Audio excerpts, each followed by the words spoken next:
Anda kembali bersama kami di Forum Christian. Mas Adi, ini sebagai outsider nih, yang paling tahu katanya tadi Mas Rifki bilang, ya paling tahu ya internal partai gitu, termasuk apa yang dimaksud oleh Ketua Umum Partai Demokrasi Indonesia Perjuangan di pembukaan Rakernas menyampaikan pidato. Tapi Anda menyebut ada gemuruh gitu. Tolok ukur paling nyata yang gampang ditangkap oleh publik, Anda menyebut ada gemuruh di? Ya kalau kita melihat apa statement yang disampaikan oleh Mbak Mega. Sampai jatuh handphonenya. Iya nggak apa-apa. Oh iya betul. Statement Mbak Mega misalnya per hari ini ketika bicara tentang soliditas partai, tentang integritas, tidak boleh main di dua kaki. Itu kan penegasan, jangan ada orang yang mencoba genit main politik di dua kaki. Kan ada kesan. Ganjar disebut oleh Nasdem, pasti ada komunikasi politik. Tidak kemudian serta-merta hanya sebatas disebut. Tapi apakah kan itu kemudian menjadi politiknya. handicap, menjadi apa namanya pembatas gitu ya, mengunci gitu ya PDIP berkoalisi dengan Nasdem? Oh belum tentu, karena di PDIP sampai sekarang Langsung belum final geleng-geleng soal sekjen. siapa yang akan diusung. Karena Puan Maharani, kalau kita cek dalam setahun ini, agresivitas gerakan politiknya juga cukup masif. Misalnya dia sudah mulai mengunjungi sejumlah wilayah, penetrasi ke struktur, baliho dan spanduk juga jalan terus. Itu adalah sebagai upaya bahwa persoalan capres PDIP itu tidak bisa dikunci hanya persoalan Ganjar Pranowo. Puan juga dianggap sangat pantas, bukan karena hanya sebatas anak biologis dan ideologinya Mbak Megawati misalnya. Inilah yang kemudian kenapa saya sebut bergemuruh, di tengah PDIP itu silent, operasi semua orang tidak ada yang bicara tentang capres, tiba-tiba Nasdem memunculkan itu. Ini kan secara tidak langsung mengintrodusir bahwa Ganjar relatif lebih diterima oleh partai yang lain ketimbang Puan Maharani. Ini yang saya sebut bahwa persoalannya tidak biasa-biasa saja. Cuman karena dalam politik kita ini serba cair ya, Pris. Sangat mungkin juga Nasdem ini berkoalisi dengan PDIP satu. Titik temunya bisa Ganjar Pranowo. Kalau misalnya kalau nanti misalnya yang diusung, sepakat PDIP. iya betul. Kalau akhirnya misalnya yang diusung itu adalah Ganjar Pranowo, berarti Nasdem tidak ada persoalan. Termasuk misalnya kalau yang diusung itu adalah Puan Maharani, partnernya bisa Anies Baswedan. Kan sudah banyak yang mau jodoh-jodohkan. Banyak di elit PDIP itu yang nyebut Anies sama Puan kayaknya cocok. Tapi kalau dilihat basis statistiknya, kalau dua sosok ini dikawinkan, kawin secara politik maksud saya, antara Anies dengan Puan, masing-masing pendukungnya bubar jalan. Iya, dia ini traduksi karena tidak cocok basis konstituennya. Tidak match basis konstituennya. Nah ini yang saya sebut memang kemungkinan itu ada, tapi agak rumit. Makanya di antara ketiga nama yang diusungkan oleh Nasdem itu, yang paling mungkin dan paling rasional ditenteng ke DPW kan daerah hanya Anies Baswedan. Kalau tenteng Ganjar Pranowo tentu rumit karena itu masih kadernya PDIP. Kalau tenteng Andika Perkasa saat ini sebagai jenderal aktif itu rumit, akan diprotes seperti Demokrat. Apa nih Nasdem jenderal aktif kok jadi digoda. bakal capres yang paling memudahkan langkah politik Nasdem adalah menurut Anda? Adalah Anies Baswedan. Enggak ada pilihan menurut saya, itu yang saya tangkap ya. Sebagai outsider, ya mohon maaf kekurangan dan kelebihannya tentu saja. Demikian bacaannya. Ya silakan aja membaca seperti orang membaca satu lukisan. Ya kan tinggal sisi pandangnya. Membaca lukisan itu hal yang biasa. Apalagi lukisan politik yang indah yang ditampilkan oleh Nasdem misalnya. Ya silakan membacanya. Tetapi yang kami sampaikan ketiganya mempunyai peluang yang sama. Ketiganya itu mempunyai potensi memimpin nasional dengan kualifikasi yang sama. Ketiganya saat ini kami tampilkan dalam tingkatan yang sama. Namun, ya, undang-undang mensyaratkan hanya satu capres. Kami akan memilih satu capres dan mensandingkan itu. Mensandingkan itu juga dinamis sekali. Bisa mensandingkan dengan capres, bisa mensandingkan dengan pihak yang lain sama sekali. Sebentar. Maksud Anda bakal mungkin, ini kan disebut bakal capres, bisa jadi adalah bakal cawapres? Ya mungkin saja, tidak ada yang yang definitif sekarang ini. Kita nanti di satu saat akan menghasilkan satu capres definitif dan cawapres definitif yang memenuhi persyaratan administratif pencalonan. Minimum 20% parliamentary threshold DPR RI atau tadi disampaikan 25% suara nasional. Itu prasyarat dasar. Nah, sedangkan nanti variasi dan model-model pencalonannya, jumlah calon dan sebagainya itu berjalan sejalan dengan dinamika politik Indonesia. Tapi satu hal yang pasti, tantangan kita pasti di depan. Keras tantangannya untuk menjaga kehidupan berbangsa. Jangan sampai tekanan-tekanan dari luar Indonesia yang memberikan dampak pada Indonesia ini ditambah oleh ketidakcerdasan kita sendiri di dalam negeri, ya, yang justru melemahkan kita. Oke. Nah ini concernnya Nasdem. Oke. Kami ingin demokrasi, kontestasi itu ya tidak membuat kita lemah sebagai Ya, bangsa. tapi semakin kuat. Ya, Oke, tapi semakin semakin kuat. Dengan 3 capres tadi disebut mungkin saja ini menjadi cawapres sudah tertutup atau makin terbuka kerjasama dari apa sebutannya Bu Mega ya, bukan koalisi dengan Gerindra. Kenapa? Dengan Gerindra. Dengan Gerindra tadi saya sebutkan, Gerindra Pak Prabowo terbuka dengan siapapun. Tapi kan Pak Prabowo katanya kita mau jadi komunikasi. capres. Oh iya, Kalau pasti. misalnya sama-sama capres nggak ada yang jadi cawapres. Itu tentu adalah final bagi kader Gerindra. Final ya. bagi Gerindra. Iya, bagi kader Gerindra itu final. Jadi ada yang menyebut Pak Prabowo bersiap untuk menjadi tentu kingmaker, itu tidak akan terjadi?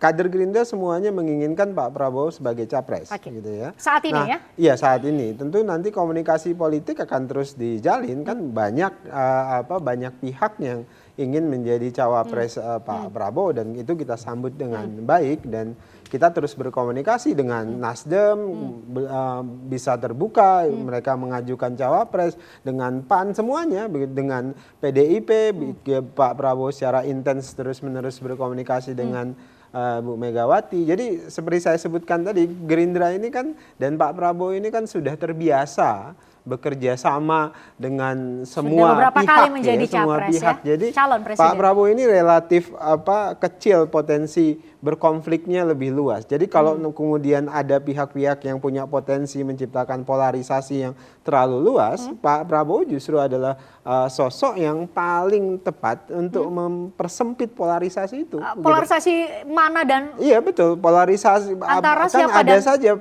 para pihak, para tokoh yang punya potensi justru memperlebar polarisasi, tapi Saat ini Pak sudah mulai Prabowo terjadi pada menurut saat ini saya pikir adalah tokoh yang paling tepat untuk memperkecil polarisasi itu. Bayangkan beliau bisa berkomunikasi dengan PDIP dengan baik, even pernah berkompetisi dengan keras, bisa berkomunikasi dengan baik dengan Pak Surya Nasdem, Paloh, ya. dengan semua pihak. Jadi Oke. saya pikir kita butuh tokoh seperti Pak Oke. Prabowo dan komitmen Gerindra seperti saat ini. Oke, Mas Adi, posisi kan tadi disebut bulat saat ini suara dari kader Gerindra bahwa Pak Prabowo harus menjadi capres. Ini menjadi handicap buat Gerindra sendiri, artinya ya sudah harga mati deh. Orang yang mau gabung, partai yang mau gabung dengan Gerindra sudah otomatis dia hanya mendapatkan kursi cawapres.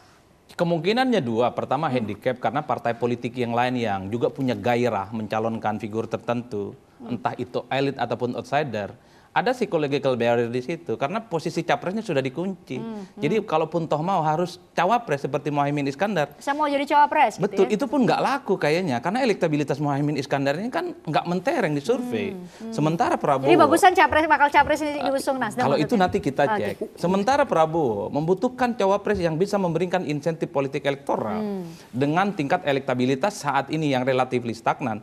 Tentu bagi Prabowo siapapun boleh bergabung seperti PKB misalnya. Tapi jangan minta cawapres dong.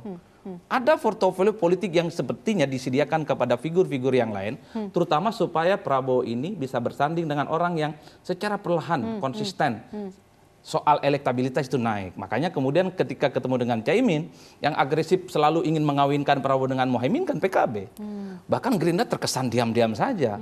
Ya koalisinya koalisi normatif tentang kebangsaan, tentang Indonesia. Kayak seperti saya kuliah di kelas gitu loh, Christian. Sementara politik nggak seindah itu. Tapi Prabowo juga bisa masuk ke barisan politik yang lain dengan PDIP. Kan banyak juga simulasi yang Oke, mencoba Prabowo untuk Puan menyandingkan misalnya dengan demikian Puan ya. Maharani dan seterusnya dan seterusnya. Everything can happen lah. Tapi yang jelas yang saya khawatirkan, kita hanya ramai di permukaan. Tapi nanti kalau sudah selesai pertarungan, semua jadi menteri, siapa yang menang nantinya. Itu yang kita khawatirkan, Pak. Udah capek-capek menganalisa tentang konfigurasi, menghilangkan polarisasi dan politik identitas. Tapi yang kalah pada akhirnya atas nama politik gotong royong, bisa menjadi bagian dari kekuasaan itu sendiri. Makanya dalam beberapa kesempatan selalu mengatakan, kok rasa-rasanya pemilu kita ini nggak perlu deh. Sampai harus hilang 76 triliun. Sebentar, Mending saya voting mau aja antara Oke, elit kan saya, begitu. saya mau lebih konkret lagi maksud Anda karena Pak Prabowo kemarin jadi capres melawan Pak Jokowi dan saat ini menjadi bagian dari pemerintahan, itu maksud Anda? Ya begitu, atas nama politik gotong royong, semuanya selesai. Dan itu politik yang terjadi sejak 2004, 2009, 2014, 2019, dan 2024 atas nama politik gotong royong, atas nama politik kebersamaan. Siapapun yang kalah, saling berangkulan dalam satu kolom koalisi. Ini karena baru saya pikir gini loh, pernyataan itu tendensius menurut saya. Karena? Justru memang ini wataknya kita terbiasa untuk tadi gotong royong itu adalah semangat negeri ini, dan kalau kemudian kompetisi itu harus keras barat main tinju, ya harus. Tapi kemudian tetap merawat ada rekonsiliasi kebersamaan. menurut Anda. Nah, rekonsiliasi itu kan bukti memang, misalnya begini ya, dalam konteks Pak Jokowi kemudian Pak Prabowo bergabung ke Pak Jokowi, pemerintahan ini butuh Pak Prabowo sebagai salah satu orang yang bisa merajut rekonsiliasi itu dengan baik, begitu loh. Coba Anda bayangkan ya, nggak ada yang bisa menduga ini adalah pandemi selama 2 tahun ini. Coba Anda bayangkan kalau Pak Prabowo di luar. Seperti apa Di luar pemerintahan maksud Anda, pemerintahan Pak Jokowi, kita lagi fokus kalau urus fokus pandemi, fokus dan politik juga. stabilitas politik pasti Itu maksud Anda. punya tekanan-tekanan yang Ya, kuat. Saya pikir tradisi gotong royong itu baik saja, tidak ada masalah, dan itu harus dirawat. Saya tambahkan dikit ya. Seandainya tahun 2024 Nasdem memenangkan Pilpres, Nasdem akan membuka ruang untuk kerja bersama-sama membangun Indonesia. Artinya partai yang tidak mengusung pun bisa jadi bagian dari pemerintahan. Dengan tetap memperhatikan check and balance. Ya, check kita and tidak balances. akan tabrak begitu aja. Tapi bila Nasdem kalah, ya kami siap untuk berada di luar untuk menjaga check and balance. Tapi kami juga siap untuk membantu pemerintahan. Ya, itu hal yang biasa. Itu komitmen dari Nasdem. Itu Nasdem. Oke, saya harus tanya ke Pak Edi, karena belakangan kalau dalam konteks tadi Anda bilang bahwa dulu ya di Pilpres 2019 mengusung lain paslon gitu ya, capres, kan PAN baru bergabung. Ya, resmi bergabung. Kita bergabung sudah sejak bulan Agustus 2021. Sejak pertama kali kita diundang menghadiri pertemuan koalisi parpol pendukung pemerintah. Dan sekarang Pak Zulkifli Hasan mendapatkan amanah untuk menjadi salah satu menteri di kabinet Indonesia Maju. Saya mau minta tanggapan dari Pak Edi dalam konteks tadi. Bagaimana kemudian sebenarnya itu kan ada hitung-hitungan politik. Tentu publik melihat, oh ini PAN dulu ngusung paslon yang lain, sekarang dapat jatah nih di pemerintahan. Pesan apa yang mau disampaikan PAN? Ya, saya kira ini dalam konteks kita bersama-sama bergotong royong membangun sebuah kebersamaan untuk menopang ini kerja berat yang luar biasa. Kita baru saja melampaui sebuah krisis besar dari sektor kesehatan, COVID baru selesai, ekonomi bangkit, tetapi sekarang segala sesuatu yang tampak di depan mata kok harga naik. Energi naik, ya BBM naik dan lain-lain. Nah, sehingga rasanya semua beban yang berat itu ya agak lebih enteng kalau dipikul bersama-sama.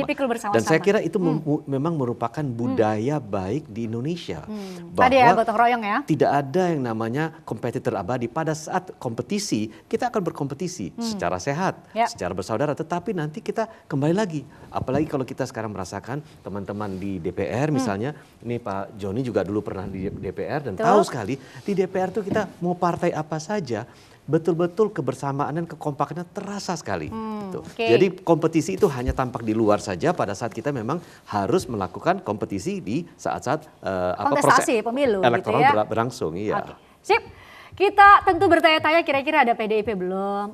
Pak Prabowo bilang, Bang Daniel bilang ya, 100% bulat suara dari Gerindra mengusung Pak Prabowo sebagai capres. Ada 3 bakal capres dari Nasdem, masih menunggu capres dari KIB. Kira-kira berapa poros? Atau pertanyaan paling penting ya buat publik adalah kira-kira calon yang